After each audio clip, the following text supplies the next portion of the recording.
Terida I, how's it going? What?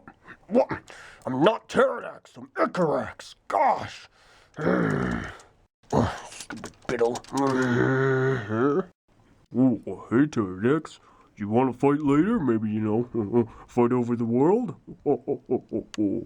I'm not Terida I, I'm Icarax. Gosh, eat that. Gosh dang. I swear, why does everyone keep calling me that?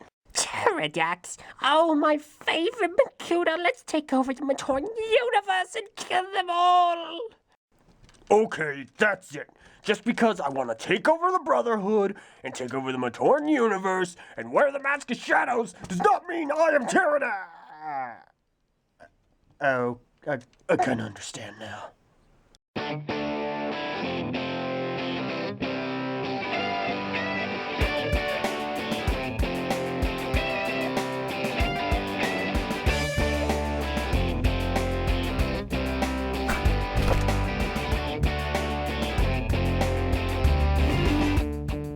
Hello everyone, and welcome to the recap review. Today we're going to be looking over set number 8953 Makuta Icarax. The set contains approximately 159 pieces, was released in the winter of 2008, and the time of release was about $20. Oh boy, alright, this guy is a big dude. Real fast, before we begin the review, I'd like to depart my disclaimer by saying that just because a pro or a con is on this list does not explicitly mean it is my personal opinion. Please, assume that it is not unless I say so. The pros and cons are pros and cons brought from either the community or objective facts about the set I can represent here. So please, unless I explicitly tell you, please do not assume it's my personal opinion.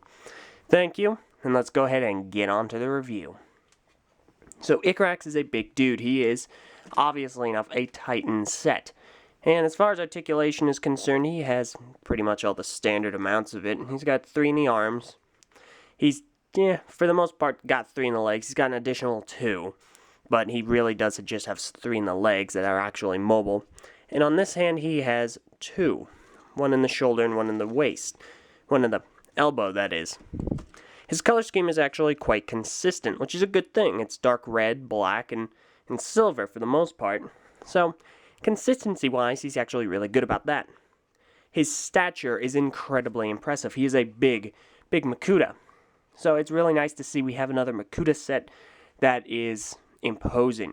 Now, the mask he has is the Kanohi Kraken, Mask of Shadows, and it's one of a few interesting copies. Now, I do not currently have any other copies of the Kraken on me right now. Obviously enough, I do have other versions, such as the one that came out in 2003, but as I understand, there is a difference between the one that comes with him and the one that comes with Makuta in 2003. So, I don't recall him. It has to do something with these vents here, having more or less, but there is a difference. I just cannot demonstrate it here. So, the other amount of articulation he has are on his back. He's got 2 points for articulation in the wings, and these wings can go up and down. They can kind of rotate like that. He can even have 2 wings, or the threatening looking 4 that he normally has. The build's actually quite interesting. It's obviously a modification of the standard Makuta build, which means he does have a Tridax pod. And the way that works, it's one of a few functions, is you go ahead and you somehow press the back thing right there, and it'll pop out, and then roll away as you're trying to do a review. So here you have the Tridax pod. He'll open up, and you'll have the Shadow Leeches. Now, the Shadow Leeches, and these small little buggers, they want to suck the light out of you. So, there are 4 of them in the Tridax pod, and then you can go ahead and put it back in. Now, the criticisms to the Tridax pod would be when it's in there, it's a giant orb of orange, and not many people like that. It's kind of contrasting to the rest of the set, especially considering he's got green eyes. So, it's really the only orange on a Makuta set that doesn't have orange eyes. Not to mention, if it's not there, you've got this giant void, this giant gap in the center. So it's a lose-lose either way if you're really persnickety about it. As far as the build is concerned, it's actually not that bad of a build. It's not out of this world, but it's not bad either. It's quite nice to have a build that's kind of complex. The weapon here, he does have this kind of tri-bladed, dual-bladed weapon, and it's kind of unusual. It's kind of a gappy design, kind of looks flimsy. Are these his claws? Is it part of the sword? Is it a hilt? I'm not really sure, to be perfectly honest, and not a lot of people like it because of its odd shape. It looks more like a bow than it does a sword. Now, on the other hand, we do have his other function, and that is this rotating shield blade of sorts. You basically turn this, and because it's on a Hordika arm, it will spin either which way you like. It works great. It's a lot of fun, too. However, it's also really awkward looking, because he doesn't really have a normal arm, which is really weird. So, not a lot of people like the look of that. His shoulders are general Anika shoulders. He does have somewhat of a standard Anika arm build system. The legs, however, the legs actually work really well. He does have some stability issues from time to time, depending on how you pose him. But if you pose him properly, he's fine. The legs are custom. The feet are custom, which is really cool. They look great. The blade on the back looks quite intimidating. And he does have silver sprinkled out throughout the set, but not overbearing, which is actually somewhat rare for these kinds of sets.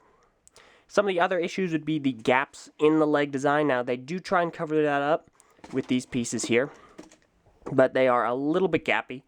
The other issue would be the blue pins scattered throughout. They do kind of look like polka dots on a Makuta you're trying to take seriously, but if you don't mind them, then whatever.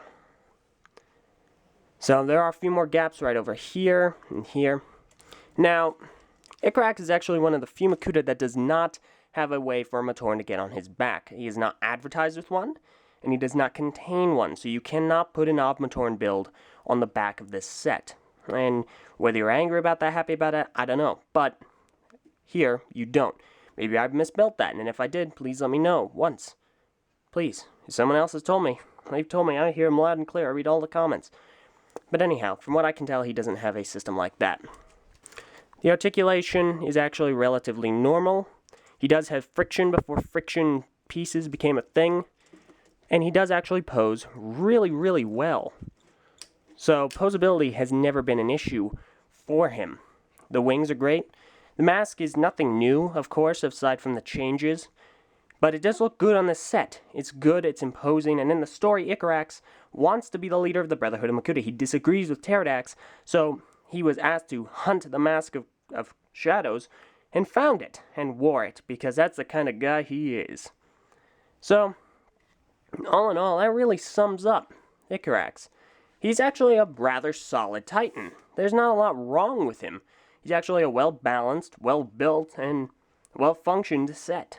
So, if you can find him, I would certainly recommend finding him and getting him.